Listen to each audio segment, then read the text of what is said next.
안녕하십니까. 해원 컨설팅 연구소입니다. 불교 경전 현대 응용하기. 오늘은 42장경 30장 되겠습니다. 42장경은 총 42개의 장으로 되는데 어느덧 종반을 다가가고 있습니다. 오늘 주제를 보니까 부처님은 아주 극단적인 예를 좀 들었네요.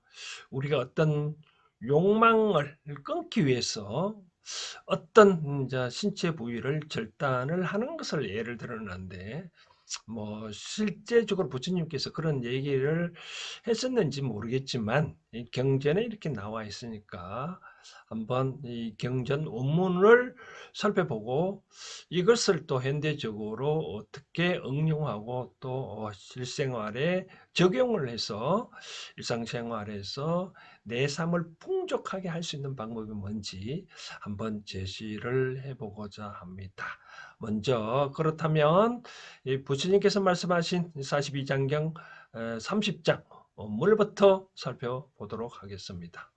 42장경 제30장 불은 인유한난 정부지 도부도상 이자재기엄 불이지왈 약단음 불려단심이라 심의공조 약지공조 종자도식 사심부지 단음하익 사수적사 불은 세속도견 여사치이니라.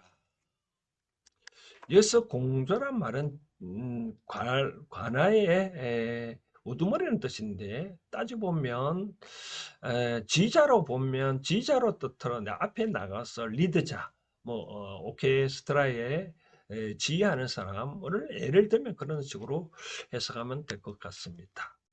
부처님께서 말씀하셨다. 어떤 사람이 업욕이 그치지 않는 것을 근심거리로 여겨 도끼 날 위에 걸터 앉아 스스로 자기 성기를 잘라버렸다. 나는 그에게 말했다.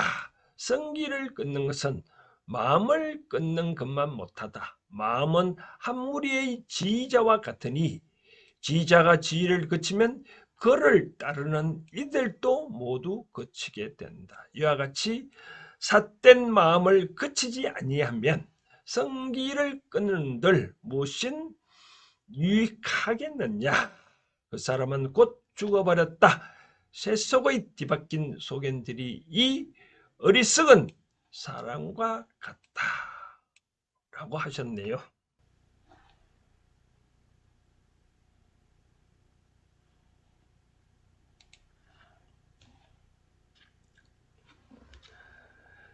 자, 경전에서 내용을 요약하면 이렇게 볼 수 있습니다. 어떤 사람이 업욕이 그치지 않는 것을 근심하여 도끼 날 위에 걸터앉아 성기를 스스로 잘라버렸다고 하셨는데 이것은 욕망을 없애고 싶은데 도저히 마음이 조절되지 아니하니 육체를 없애면 욕망이 사라질 것이라 착각을 한 것이죠. 이때 부처님께서는 말씀하셨습니다. 성기를 끊는 것은 마음을 끊는 것만 못하다. 마음은 지휘자와 같아서 지휘가 멈추면 따르는 이들도 모두 그친다. 삿대 마음을 끊지 않으면 성기를 끊어도 유익함이 없다고 하셨네요.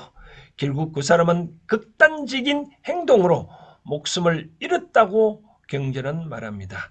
그리고 부처님은 마지막에 이렇게 덧붙였죠.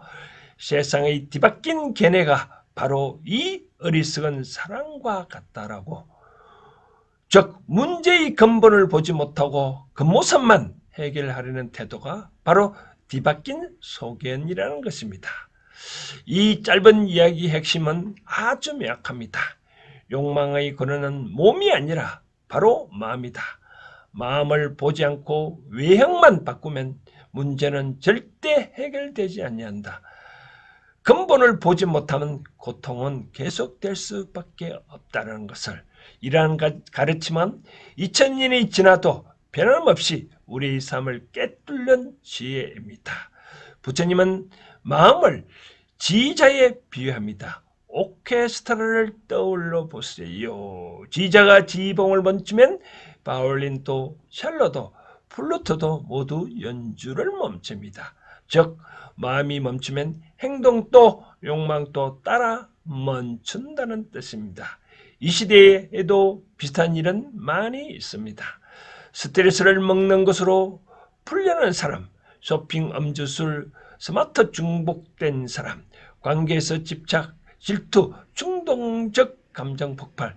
이 직업을 바꾸면, 이 사람과 헤어지면, 이 도구만 없어지면 괜찮다라고 생각하는 착각. 하지만 몸을 바꾸고 환경을 바꿔도 마음의 패턴이 그대로면 문제는 그대로이겠죠. 결국 바꾸어야 할 것은 내 마음을 보는 힘, 그리고 마음을 다스리는 힘입니다. 불교에서 욕망을 없애려고 억지로 누르지는 않습니다. 그것은 오히려 더 큰 반발을 일으키기 때문이죠. 욕망을 억누르면 폭발할 수밖에 없고 욕망을 도망치면 더 쫓아가게 됩니다. 하지만 욕망을 바라보는 그 시각을 내 마음을 바꾸면 사라집니다. 욕망을 바라본다는 것은 그 감정이 올라오는 순간 이렇게 말하는 것입니다. 아, 지금 내 마음에서 욕망이 올라오는구나. 어떤 생각이 그 욕망을 만들었을까? 이렇게 보기만 해도, 이렇게 관찰하기만 해도 마음은 훨씬 차분해집니다. 부처님이 말씀하신 마음을 끊는다는 것은 억압하거나 부정하는 것이 아니라 마음의 움직임을 정확히 알아차리라는 것입니다. 그 순간 이미 절반은 끊어진 것이죠. 현대사에서 이런 행동들이 모두 경전에서 말하는 성질을 끊는 어리석음과 같다고 비유를 말씀하셨습니다. 일이 힘들면 직장을 바꾼다. 관계가 힘들면 사람을 끊는다. 돈이 부족하면 투자로 한 방을 노린다. 마음이 불안하면 쇼핑하거나 포공한다. 하지만 그 근본 원인은 내 감정의 패턴, 내 사고방식, 내 마음가짐에 있습니다. 이것을 바꾸지 않으면 변하는 것은 아무것도 없습니다. 오늘 42장경 30장은 극단적인 이야기 속에서 아주 중요한 메시지를 담고 있죠. 욕망은 몸에서 생기는 것이 아니라 마음이 생기고 마음의 지휘자 역할을 알아차리면 욕망은 자연스럽게 잦아든다. 그 모습을 바꾸는 노력보다 마음의 근본을 보는 지혜가 더 중요합니다. 오늘 방송을 마치며 여러분께 한 가지 질문을 드리고 싶네요. 요즘 내 삶에서 겉모습만 바꾸려고 하지 않았는지 한번 생각을 해보세요. 그 질문에 답을 찾는 순간 이미 여러분의 지휘자는 다시 마음을 바로잡기 시작할 것입니다. 오늘도 함께해 주셔서 감사합니다. 다음에 또 뵙겠습니다. 감사합니다.